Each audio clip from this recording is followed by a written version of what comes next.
वैशाख मास महत्तम अध्याय 26। जय श्री राधा कृष्ण। वैशाख मास में सूर्योदय से पहले स्नान करना सभी जन्मों के पापों को नाश करने वाला और आरोग्यता देने वाला माना गया है। जीवन में प्रभाव बढ़ता है, आंतरिक आनंद मिलता है, इससे बुद्धि शुद्ध होती है, इरादे सुंदर होते हैं। इसीलिए सबको वैशाख मास में कुछ ना कुछ शुभ कर्म जरूरी करने चाहिए। आपने अभी तक वैशाख मास का उपयोग नहीं किया तो अभी भी मौका है। वैशाख के अंतिम 5 दिन स्नान व्रत नियम ले सकते हो। विचार करो।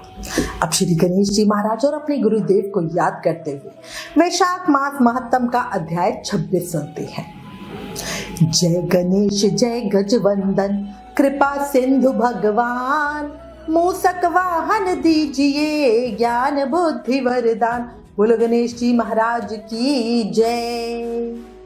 गुरु की कृपा हो शिष्य पर, पूर्ण हो सब काम, गुरु की सेवा करत ही मिले ब्रह्म का धाम।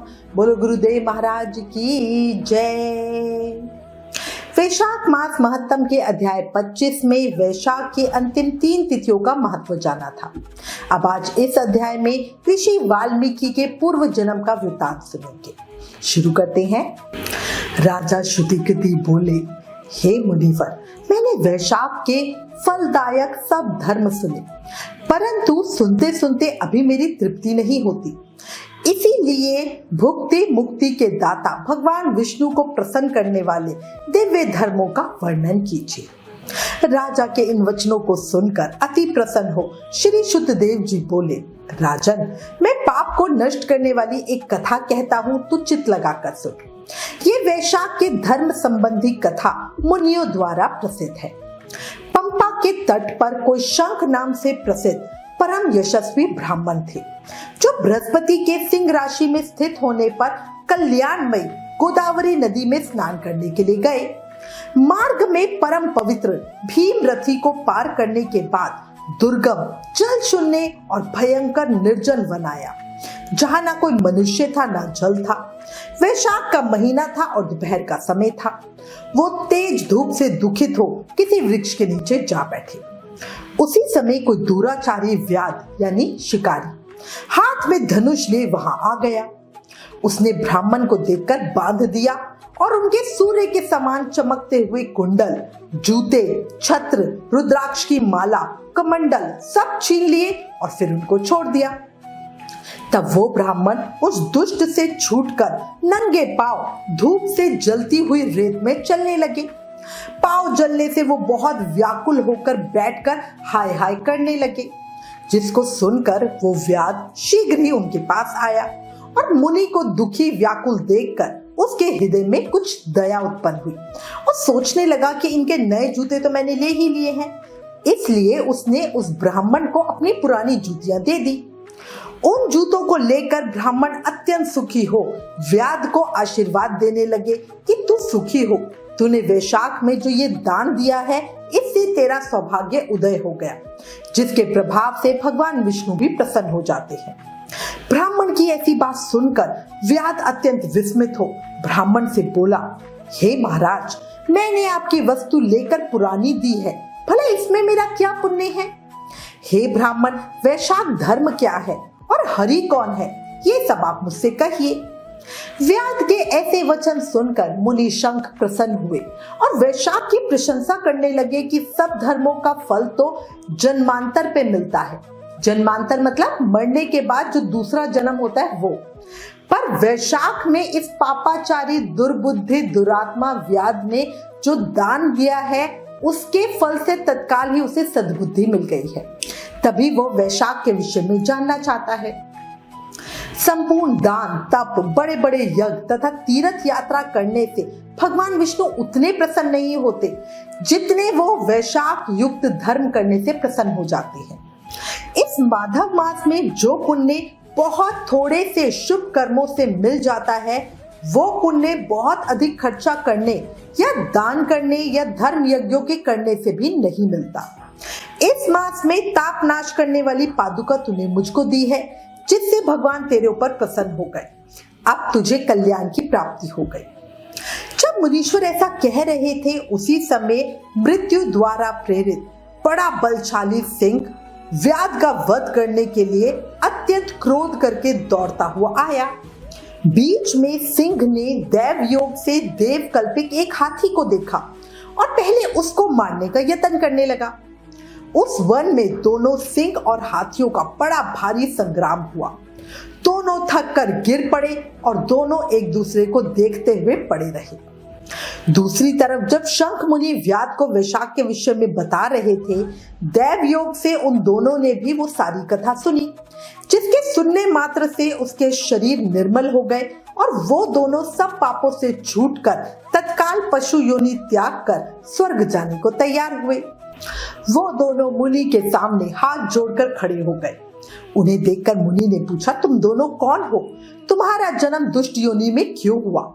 अकारण ही वन में एक दूसरे को मारने को तुम क्यों तत्पर हुए? बताओ तुम्हारी मृत्यु कैसे हुई? ये सब कथा विस्तार पूर्वक मुझसे कहो। मुनि के ऐसा कहने पर वो कहने लगे, मतंग मुनि के दंतिल और कोलाहल दो पुत्र हुए। श्राप दोष से उनके नाम हुए। हम दोनों वही हैं। एक दिन हमसे हमारे पिता मतंग ऋषि संपूर्ण धर्मों के जानने वाले कहने लगे कि हे पुत्रों, मधुसूदन भगवान के प्रिय मास में वैशाख युग धर्मों को करो, जिससे संसार बंधन की निवृत्ति हो। परंतु दुर्बुद्धि से हमारी समझ में कुछ भी नहीं आया और पिता के वाक्य सुनकर मुझ दंतिल को अत्यंत क्रोध आया और कोलाहल मतवाला हो गया। तब धर्म की लालसा वाले हमारे पिता ने क्रोधित हो हमें श्राप दिया और कहा, हे दंतिल, अपने क्रोध के कारण तू सिंह होगा और मतवाला कोलाहल हाथी बनेगा। तब हम बहुत दुखी होकर श्राप निवृत्ति के लिए प्रार्थना करने लगे। तब पिता ने श्राप मोक्ष का उपाय बताया कि तुम दोनों पशु योनि पाकर थोड़े दिन पीछे एक दूसरे को मारने को तत्पर हो जाओगे। उसी समय व्याध और शंख ऋषि के वैशाख धर्म संवाद दैव योग से तुम्हारे कानों में पड़ेंगे। उनसे सुनने मात्र से ही तुम्हारी मुक्ति हो जाएगी और शाप से छूटकर पूर्व रूप धारण करके तुम मेरे पास आ जाओगे। पिता के इस श्राप से हमको पशु योनि मिली और अब जो कुछ हुआ सो आपने देखा ही। दैव योग से हम दोनों यहाँ चले आए और आपका दिव्य संवाद सुना और उसी के प्रभाव से तत्काल हमारी मुक्ति हो गई। ये कथा कहकर दोनों ने मुनीश्वर को नमस्कार किया और आज्ञा मांगकर अपने पिता के पास वापस चले गए। तो इस तरह सब कथा दयानिधि मुनि ने व्याध को सुनाई और कहा, देखा वैशाख का कैसा महत्व है। जब मुनि ने इस प्रकार कथा व्याध को सुनाई तो व्याध अपने सभी शस्त्र फेंक कर कृपालु ऋषि से कहने लगा, हे मुने, मैं अत्यंत दुर्बुद्धि और पापी हूँ।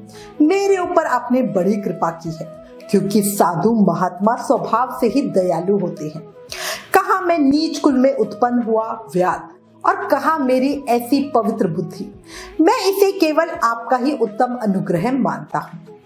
साधु बाबा, मैं आपका शिष्य हूँ, कृपा पात्र हूँ। साधु पुरुषों का समागम होने पर मनुष्य फिर कभी दुख को नहीं प्राप्त होता। इसलिए आप मुझे अपने पाप नाशक वचनों द्वारा ऐसा उपदेश दीजिए जिससे संसार बंधन से छूटने की इच्छा रखने वाले मनुष्य अनायास ही भव सागर से पार हो जाते हैं। साधु पुरुषों का चित्त सबके प्रति समान होता है। वो सब प्राणियों के प्रति दयालु होते हैं। उनकी दृष्टि में ना कोई नीच है ना ऊंच है, ना अपना है ना पराया है। मनुष्य संतप्त होकर जब गुरुजनों से उपाय पूछते हैं तब वो उन्हें संसार बंधन से छुड़ाने वाले ज्ञान का उपदेश देते हैं। जैसे गंगा जी मनुष्यों के पापों का नाश करने वाली है, उसी प्रकार मूढ़ जनों का उद्धार करना साधु पुरुषों का स्वभाव माना गया है। व्याध के ये वचन सुनकर ऋषि शंख ने कहा, व्याध, यदि तुम कल्याण चाहते हो तो वैशाख मास में भगवान विष्णु को प्रसन्न करने और संसार समुद्र से पार करने वाले जो दिव्य धर्म बताए गए हैं उनका पालन करो। फिर ऋषि पुनः बोले, हे व्याध, यहाँ धूप बहुत सता रही है, ना यहाँ छाया है ना पानी है। कहीं दूसरी छाया की जगह में चलकर जल पीकर स्वस्थ चित्त हो तेरे सामने विष्णु भगवान के माधव मास का महत्तम जो पाप नाशक है उसका वर्णन करूंगा। मुनि की यह बात सुनकर व्याध वहां से थोड़ी दूर पर एक निर्मल सरोवर पर उनको ले गया, जहां पर जल के जीव बगुला, राजहंस आदि सरोवर में शोभा दे रहे थे तथा कुमुदनी, कोकनद आदि अनेक प्रकार के कमल शोभायमान हो रहे थे। भौरे गुंजर कर रहे थे, पक्षी कलेवर कर रहे थे। किनारे पर बांस के वृक्ष तथा बड़, कदम्ब, इमली तथा सुगंधित वृक्ष आदि चारों ओर सुशोभित हो रहे थे। वन के हाथी, हिरन, शूकर, सिंह, सुअर, गाय, खच्चर आदि आजादी से विचर रहे थे। बंदर, लंगूर आदि छलांगे मार रहे थे। प्रचंड पवन के वेग से वृक्ष झुक रहे थे। मुनि ने उस रमणीक सरोवर में जाके स्नान किया और वस्त्र धारण कर नित्य कर्म पूजन आदि किया। फिर देव पूजा करने के बाद व्याध के लाए हुए स्वादिष्ट कैद के फल खाए। मुनि शंख जब खा पीकर सुखपूर्वक विराजित हो गए, उस समय व्याध ने हाथ जोड़कर कहा, हे मुनि, किस कर्म से मेरा तमोमय व्याध कुल में जन्म हुआ और किससे ऐसी सद्बुद्धि तथा महात्मा की संगति प्राप्त हुई? हे प्रभु, यदि आप ठीक समझे तो मैंने जो कुछ पूछा है या अन्य जो भी बातें मेरे जानने योग्य है वो सब मुझसे कहिए। वैशाख मास महत्तम अध्याय 26 संपूर्ण। कल अध्याय 27 में आगे की कथा सुनेंगे और जानेंगे कि ब्राह्मण ने व्याध के प्रश्नों का क्या उत्तर दिया। अब इस अध्याय में स्पष्ट है कि बाकी सबका फल हमें बाद में मिलता है, बस वैशाख मास अकेला ऐसा है जिसका फल हमें तुरंत मिल जाता है। इसीलिए सबको प्रयत्न से कुछ न कुछ शुभ कर्म जरूर ही करने चाहिए।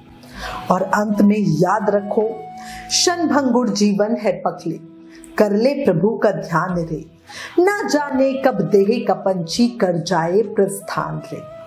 ये याद रखो, मन में बसा लो, जीवन का कोई भरोसा नहीं है, इसलिए अभी भी समय है। ज्यादा से ज्यादा नाम जाप करके जन्म मृत्यु के चक्र से मुक्ति पालो। और बड़ा सरल उपाय है, कलयुग केवल नाम आधार। सिर्फ नाम जाप करके भक्ति, शक्ति, मुक्ति, प्रेम सब पाया जा सकता है। इसीलिए हर समय, हर पल, हर सांस के साथ प्रेम से, मन से, भाव से जप करते रहो और बोलो हरे कृष्ण कृष्ण कृष्ण हरे हरे, हरे Ram Ram Ram Hare Hare. Please in videos को ज्यादा से ज्यादा शेयर करके वैशाख मास के प्रभाव को सबको बताओ। अपने शास्त्रों का ज्यादा से ज्यादा प्रचार करो, ये भी एक सेवा है। Please like, share and subscribe. Thank you. जय श्री राधा कृष्ण।